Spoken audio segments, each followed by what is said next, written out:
Last year, I made a video on the 5 essential pistols you have to own to be a true gun guy. And that list included the 1911, the Colt Python, the Beretta 92, a Glock. Stays underneath with all the other ugly guns, and the HK USP. But the truth is, the list of essential gun guy pistols doesn't stop there. In fact, we really just scratched the surface. So join me today as we talk about the next 5 essential pistols you gotta own to be a true gun guy. Guys, here's the deal. National Armory sponsoring the video today. You know them because originally that's where I got this sweet Cobra M11. And that's a pistol, by the way, so that could be one of the 5 essential pistols you got to own to be a true gun guy. But National Armory, they carry a lot of new and older pre-owned stuff. So hey, if you're in the market for HK stuff, they're a big HK dealer. Actually, we just, I'm not gonna say too much, but we got them some cool HK stuff in the shop there. Actually, some very cool stuff. So, but I can't say too much about that. If you're on Patreon, you would know about that though. But if you like older stuff, maybe you find a USP match there.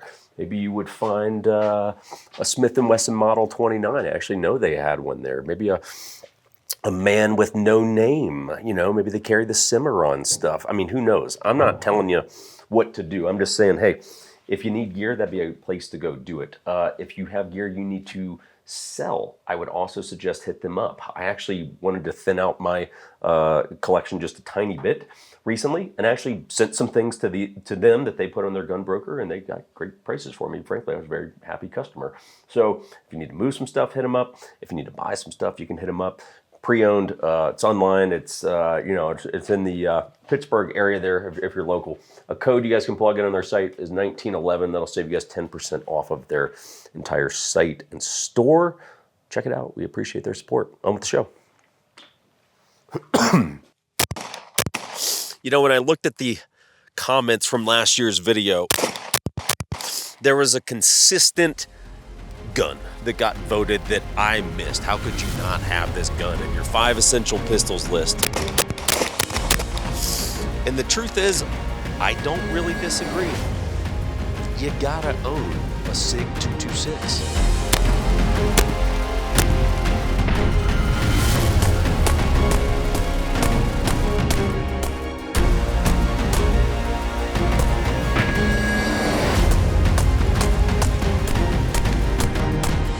So why should you own a 226? Oh, I don't know. You ever heard of the frickin' Navy? They go out on boats, sail around. How about that? You ever heard of the SEALs? I don't mean the, water, I guess they are water seals, but the human water seals. The 226 is this wonderful hybrid of nostalgic, but still relevant. Much like the Beretta 92, it has stayed in the conversation over the years, many years at this point, through constant little updates that have kept it relevant.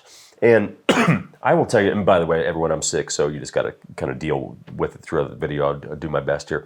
But I would tell you, I think the 226 is one of the better looking modern production guns. I mean, really, first video we had the 92 and the HK USP. To me, the other essential hammer-fired gun that you really got to own. I mean, if we were going to say, hey, there's 3 hammer-fired guns you got to own, aside from 1911's a different world, but it's like, man, 226, 92, and for me personally, USP. I know that that's going to stir some people up. How did you mess the CC?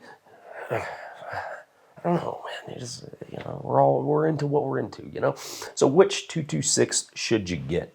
Well, I bought this last year because I was disgusted with myself that I didn't have a 226, and I wanted a classic. I didn't want any of the fancy stuff. The Legion, the single actions that hey, if you like gay shit, yeah, the single action only ones are super cool. Or you could get a straight up DA SA one like this and really step into that manhood, right? Now, I hit you guys with a little bit of pop culture stuff for those of you that enjoy this stuff. So do you know what the first use of a 226 in a movie was? I'm waiting. First Blood Part 2. And if that don't warm your freaking soul, I don't know what to tell you. AKA Rambo 2, if you don't know that Rambo 2 was actually called First Blood Part 2. It was used by one of the, frankly, bad guys in the helicopter when they basically just threw Rambo out of the plane and dragged him behind it. He has a 226. That is the first use of a 226 on film. Some other notable uses, if you're like, I don't know if I really want one. Okay, cool. Well, go watch Point Break then. Try that out. Try Face Off. It was good enough for Sean Archer. He had the two-tone one, stainless slide. Con Air, Air Force One, Tears of the Sun. Go watch The Village Raid. Tell me you don't want a 226. And also noteworthy because it was Bond's, really in the Daniel Craig era, it was really his technically like primary, like full-size handgun. The PPK really was more like his kind of his backup gun in a sense of it, but he uses the 226 as an actual gun that he has on him several times throughout the Daniel Craig Bond franchise. So yeah, you gotta own a 226. Gun number 2. Now, if you like that neo-vintage goodness, an absolute institution in the law enforcement world, you gotta own a Smith & Wesson DASA gun. And today, I brought perhaps the most gangster of all, the 4506.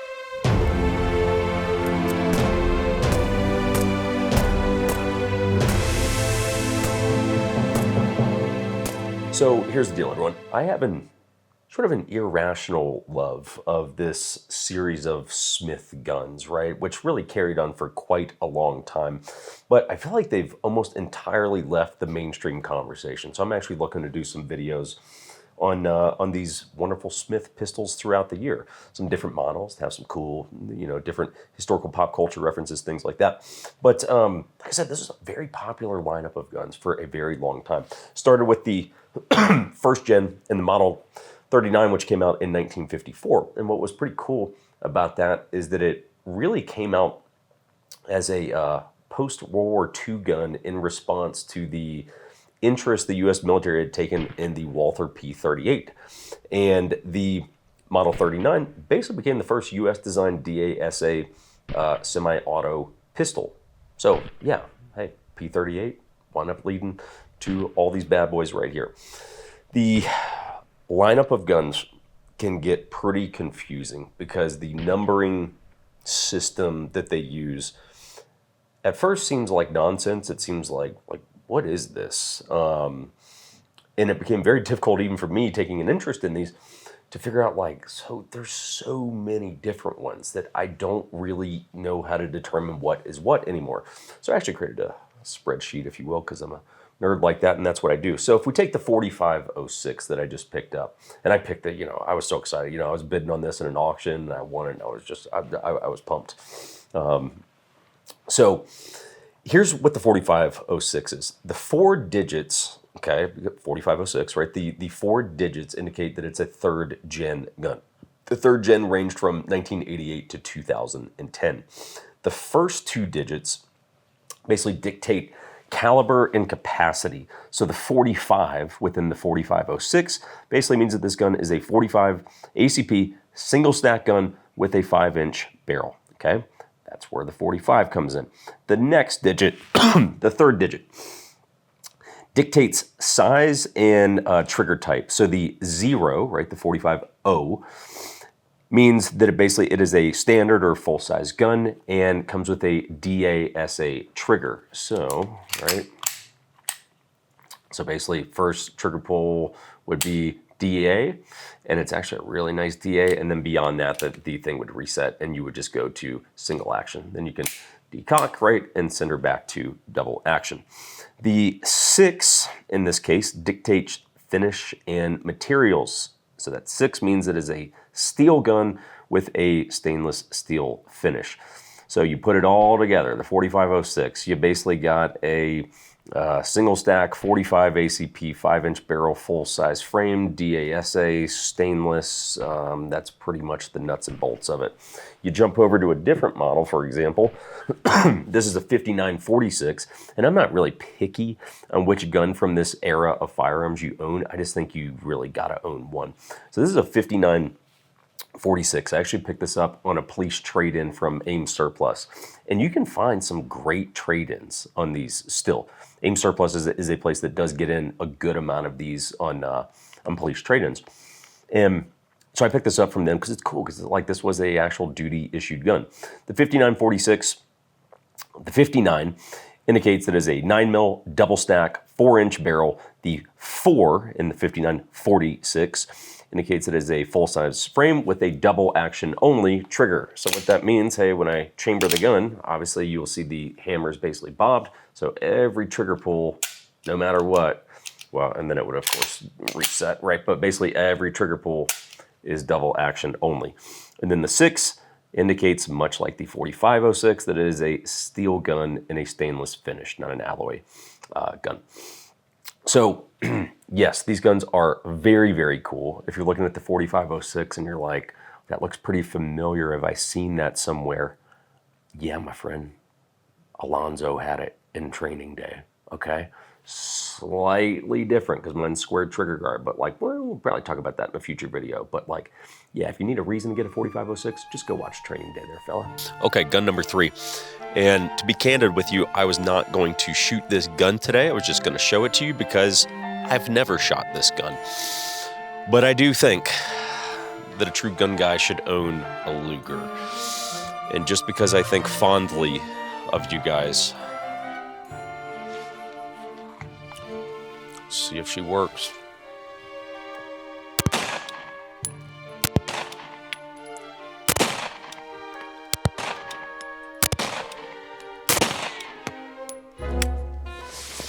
Okay, we don't get locked back, but you know, is what it is. Stress over.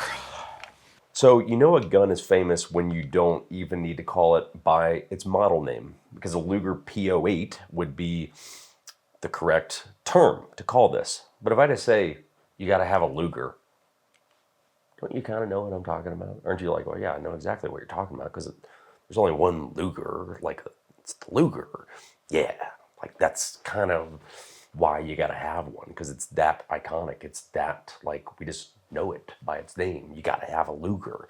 So the Luger was the pistol of the Swiss military, starting in 1900, ran up to 1949. The Swiss are really committed. When they adopt a military gun, they stick with it for a very freaking long time. I think the damn Sig P210, they still have that? Or they had it for like another 50 years or something like that. I mean, it's just like, man, they commit. They commit to a gun. U.S., we don't give a shit. We'll bounce around. Whoever's selling the cheapest thing. Turns out SIG is the answer to that, the 320 there. But, of course, we don't know this for being Swiss. We know it for its German sort of roots, if you will. So the German military began picking it up in 1906, used it prominently in World War I, also used it some in World War II, even though other guns were sort of the gun of the times at that point. Mine is a little cool, and obviously, like I said in the prior little moment earlier there, I'd never shot this gun prior to today. I don't really intend to shoot it anymore. Didn't really want to shoot it today. I just didn't want to let you guys down. I wanted to have the guts to pull the trigger a few times on it. But mine's a little sentimental because it was a gift from my dad. This one is from 1917. You'll see, I don't know that you can necessarily see that. Maybe we'll show you a little bit of B-roll or something. But mine's from 1917. It's got all the German markings on it. I fully concede I am not a Luger guy per se. I'm not knowledgeable on these. They do have a very fascinating recoil system with their toggle locked system. So I determined, just messing around here, why my gun wouldn't lock back. There's a little bit of play that's at the bottom of that mag where it's not quite seating, but basically the idea is you would, if I put a little pressure on it, you would chamber the round, right? And then basically this is stripping out rounds and chambering new rounds each time you pull the trigger. And then when you actually run dry, what should happen is that right there. That toggle locks back. And I mean, in terms of, just the whole vibe, and it's like, yeah, that is one of the most uniquely its own thing pistols of all time. Yeah, that is the Luger in a nutshell. So I would tell you this. Yes, I think you should have a Luger, but please, if you're going, all right, where should I start? I don't have any of these things that are on the last episode or this one. Go get some good core American guns before you start messing around with Lugers. Yes, you should have a Luger, but it should not be the first thing that you pursue.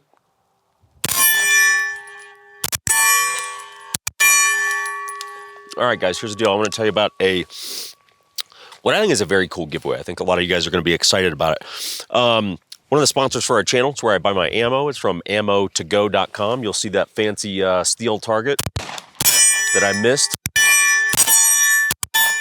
I just want factory ammo at a good deal. Pretty simple request. I don't want to put reloads through the guns that I shoot, so I want factory ammo at a good deal. I go to ammo2go.com. That's where I've been getting my personal stuff for a while before they sponsor the channel. But they're going to do a really cool giveaway for you guys. The deal is every year we do a Patreon-only class. Last year was a private MP5 class in Columbus, Georgia with James. Private tour of the gray room. We're going out at night, hitting the town, drinking, doing the deal, all that kind of stuff. We're going to do it again this year. It's probably going to be on hammer-fired pistols, hammer-fired HK pistols. 2-day operator course. TBD on the date and all that kind of stuff, targeting September, though. So Ammo2Go is basically going to sponsor a lottery class seat. You can enter it. There's going to be a link in the video description. You guys can go in there, plug in your info, and you're in the giveaway. But if you want to juice it up a little bit, and I like to think you do, what you do for the next 4 months is going to run through January 30th. Anytime you buy ammo, if you buy it at Ammo2Go, you plug in the code 1911. That, for every $100 you guys spend there, gets you one additional seat into the pool of applicants or lottery people or whatever you want to call them. So basically, hey, if over the next 4 months you spent $1,000 on ammo, cool. Well, that's an additional 10 times that your name gets entered into the giveaway pool. So you might want to check that out. And we're going to be giving away your class fee, your hotel, and your ammo. So basically all you got to do is get yourself to the location of the class, and beyond that, you're going to be good to go. You're going to hang out, we're going to party, we're going to shoot guns, we're going to have a good freaking time. So check out Ammo2Go, get your ammo there, plug in the code, and who knows, we might see you in September.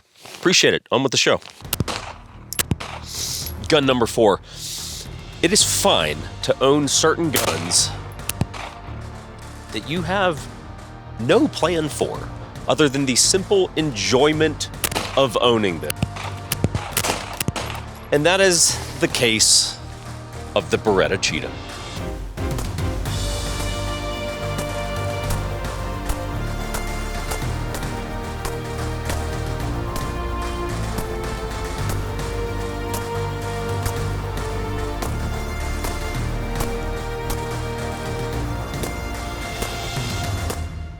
So why should you get a Cheetah? Well, the Cheetah in modern context makes you kind of wonder exactly who is this for. Because the gun is still made today. We'll talk about that in a little bit. But currently it lacks a place in practicality. Like there's no real, not a whole lot of like justifiable reasons why you can come up with getting one, but you're thinking about it too logically, right? Because your logical brain would be like, well, I would just go get a micro compact 9. I would go get a Sig 365, but you're like, yeah, but that's just kind of gay, you know, like a Cheetah's cool, like, you know, Cheetah's cool. Like go check a practical box or two. And then move on. Yeah, you know, like we gotta move on, guys. Like we've been too practical too long. Let's start getting crazy. Okay?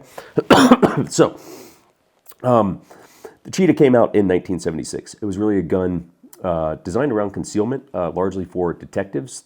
Think of it almost like a more modern version of like a cult detective special or something like that, which would be a, you know, another really, I think, kind of essential gun that you got to own there. But just for detectives, really anyone looking for a concealment pistol. I mean, you could throw this in a bag, too big for a pocket, really, in my mind. But it's like this was a concealment gun, of course, chambered in well, not all chambered in 380, some in 32. We'll get to that. So you can get a vintage one, or you can get a modern production one. And I will go ahead and help you out. You want a vintage one, okay? The modern one, I actually do find to be pretty cool. I think it's pretty neat. But in terms of if you're going, all right, I'm going to take Jake's advice. I'm going to go get one. You want a vintage one, okay? There's a lot of variants out there, so you're going to have to do a little bit of homework. There are the models 81 and 82. Those are in 32 automatic. There are models 83, 84, 85, 86. Those are in 380 ACP. My pick, I would just tell you what I will do in my next one, because I do plan on getting another one, and we'll probably do a full video on like the cheetahs and kind of the history of it and stuff at that point. My pick would be to get an 81. That is the double stack 32 automatic. 380 is just one of those pistols that when you shoot it 380 in guns from this era, or just kind of in general, when you shoot 380, you're just like, so what is this for? It basically shoots as hard as 9. Don't take me out of context thinking that I think 9 shoots hard, but I'm just saying 380 shoots as hard as 9 a lot of times, and it's just like an inferior round with the same amount of recoil. You're just like, just get the one in 32. Get a Beretta Model 81 is what you want. And you can really pick those up for about $500, and they'll come with the rounded trigger guard. You can find some with the old wood grips. I mean, they're clean. Like they're really good. Like Papa needs one on the wall here. So production paused. And mine, by the way, is an 84 FS. I actually got this from AIM Surplus. You'll notice that theme has come up a couple times now, because they deal in a lot of police trade-ins. And of course, because the Cheetah was prominently used as a law enforcement gun, mostly in the detective world, you can still find those trade-ins out there. I think they might actually still even have some of these bad boys right now. Don't quote me on that, but I think they do. And these go for like really good deals, to be honest. The bottom of my trigger guard is marked, and I'm not entirely sure if that is the department or what that may be, but this one says PW Arms in Redmond, Washington. See that at all? So the 84 FS is a double stack 380. These are 13 round mags, so it's actually pretty good capacity, like all things considered. Production paused on the Cheetahs in the 2010s. Then they relaunched the Cheetah a couple of years ago. So yes, like I mentioned, you can go get the new ones. I do think they're cool. I have nothing against them. I just think the vintage ones are, if we're going to start getting illogical guns, well, let's go full send and let's get the one from the 80s or whatever it might be. Notable pop culture references if you want to get excited about owning one. Scarface, come on, that'll get you up in the morning. The Jackal with Bruce Willis. He actually has a suppressed Cheetah.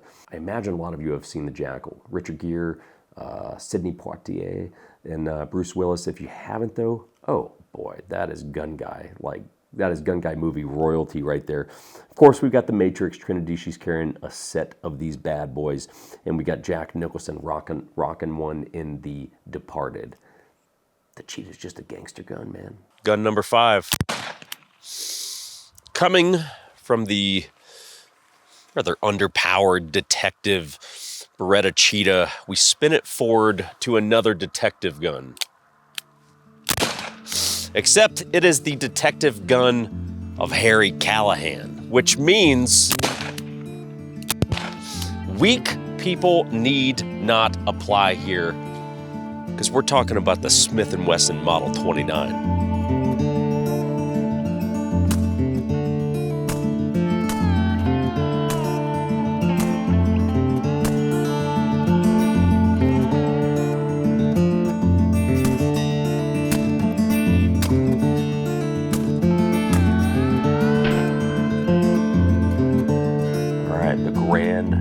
Freaking finale, the Model 29. Few guns that I own bring me as much joy as the Smith & Wesson Model 29. I enjoy, it sits up on its little corner up in the wall, and it's just heavenly. It's just a wonderful, wonderful gun. It's menacing. It's beautiful. We did an entire video on the Model 29, not that long ago, actually. So you guys can go check that out. Eli was in that. He will do things like he will call these stocks, right? So if you're like, what's he talking about half the time? None of us really know, okay? Like, we're doing our best to interpret most of the shit that comes out of his mouth. But the Model 29 was not a very popular gun when it came out. It was branded as being the most powerful handgun in the world. And at the time, it was, to my understanding, minus maybe some niche, more specialty hunting rounds, things like that. But it really was, at the production level, the most powerful handgun in the world. Now, not very popular, Dirty Harry comes out.